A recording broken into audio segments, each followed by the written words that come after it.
Yo l'équipe, c'est Roscard, j'espère que vous allez tous très bien. Aujourd'hui, on se retrouve pour une nouvelle vidéo.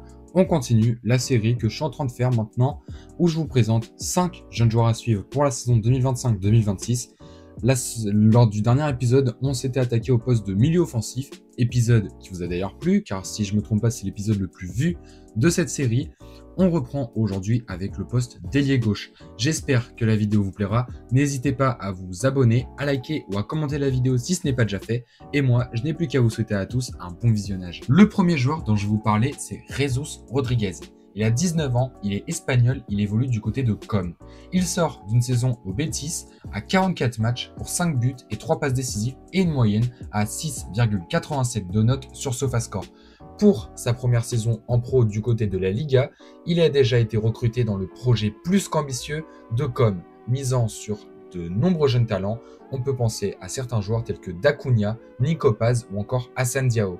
Quand on regarde les statistiques de Jesus Rodriguez sur DataScout, on voit que c'est un joueur qui est doté d'une bonne aisance balle au pied quand on voit ses dribbles réussis ou ses courses progressives.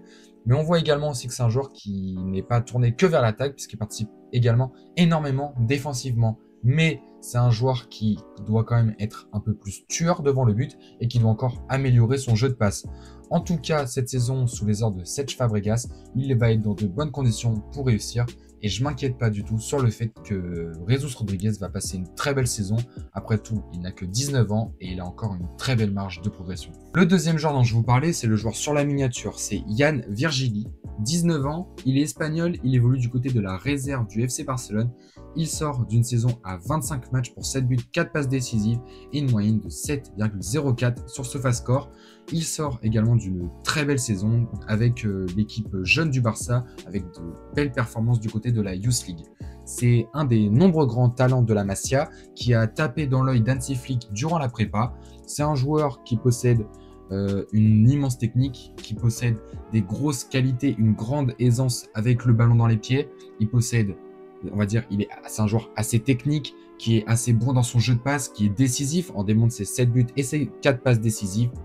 Malheureusement, à cause d'une trop grosse concurrence au poste d'attaquant FC Barcelone, avec par exemple Rafinha, Marcus Rashford qui vient d'arriver ou encore Lamine Yamal, il ne va pas avoir trop de temps de jeu et la tendance est plutôt à un départ pour lui parce que le club ne lui assure pas de temps de jeu et malgré certaines promesses, lui, le joueur voudrait être sûr qu'il va jouer la saison prochaine et pour l'instant, il devrait rejoindre Mallorca du côté de la Liga. Donc ce sera un club où il aura quand même pas mal d'espace, pas mal de place pour s'y imposer avec seulement 2 ailiers, donc Yabres et Azano.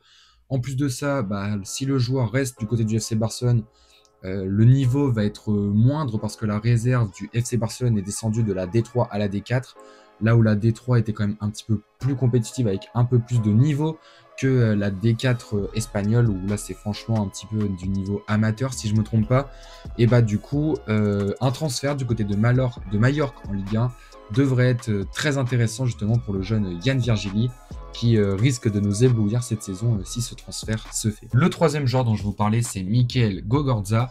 Il a 18 ans, il est danois, il évolue du côté de Midtjylland. Il sort d'une saison à 31 matchs pour 3 buts, 3 passes décisives et une moyenne à 6,94 de notes sur SofaScore.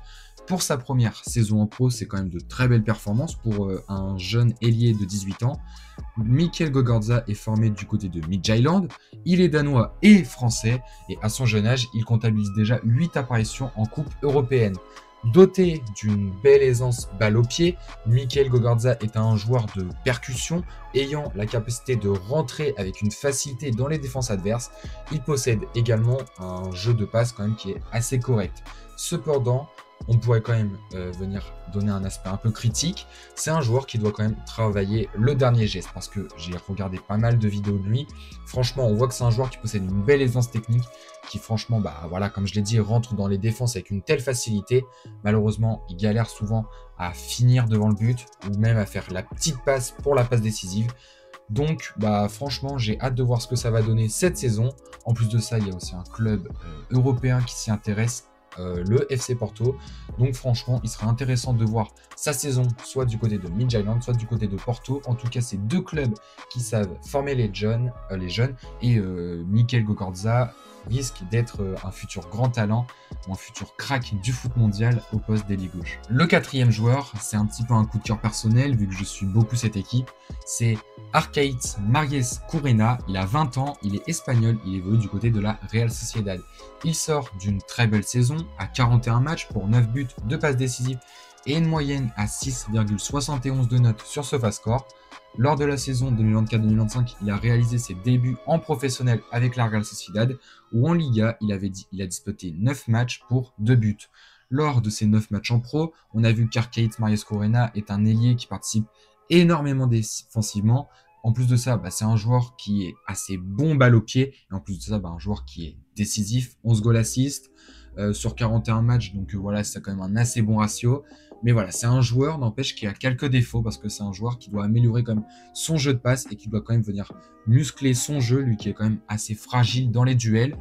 Mais bon, là, avec le nouvel entraîneur de la Real Sociedad, un entraîneur qu'il a beaucoup côtoyé dans les équipes jeunes, je ne doute pas du tout sur le fait que Mariez-Currena pourrait avoir pas mal de temps de jeu, qui pourrait s'imposer et venir rayonner du côté de la Liga avec la Real Sociedad. Le dernier joueur de cette vidéo, c'est Oskar Pietuzowski. Alors excusez-moi pour la prononciation un petit peu catastrophique.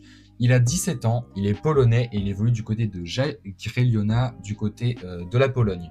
Il sort d'une saison à 16 ans, à 22 matchs pour 1 but, une passe décisive et une moyenne à 6,62 de notes sur SofaScore. C'est un joueur qui a déjà disputé la Coupe d'Europe, donc à 16 ans, ça montre quand même la précocité un petit peu d'Oskar. C'est un ailier qui est très polyvalent quand on regarde ses statistiques, parce qu'on voit que c'est un joueur qui participe beaucoup défensivement, un ailier qui n'hésite pas à faire des retours défensifs quand on regarde ses statistiques de duel gagné ou encore de tacle. En plus de ça, c'est un joueur qui a la balle dans les pieds, c'est un joueur qui est quand même très bon. Quand on regarde ses statistiques de possession, où il y a vraiment beaucoup de verts, et c'est quand même un jeu de passe qui est quand même assez complet pour Pietuzowski. Une saison de plus du côté de la Pologne et d'actualité, mais attention à Anderlecht qui vient de s'intéresser et de se positionner pour le jeune polonais. En tout cas, il serait toujours intéressant de voir, peu importe dans le club dans lequel il va évoluer, qu'est-ce que sa saison donnera, parce qu'à 16 ans, il nous a quand même affiché des performances plus que prometteuses. Et voilà l'équipe, la vidéo est terminée. J'espère qu'elle vous aura plu. J'espère que les joueurs que je vous ai sélectionnés vous auront plu. N'hésitez pas à me donner vos retours dans l'espace commentaire. Moi, je vais vous inviter à vous abonner, à liker et à commenter la vidéo. Ce serait hyper bon pour le développement de la chaîne. On est à ça d'atteindre les 300 abonnés. En tout cas, les amis, moi, on se retrouve pour une prochaine vidéo. C'était Roskart. À la prochaine. Ciao!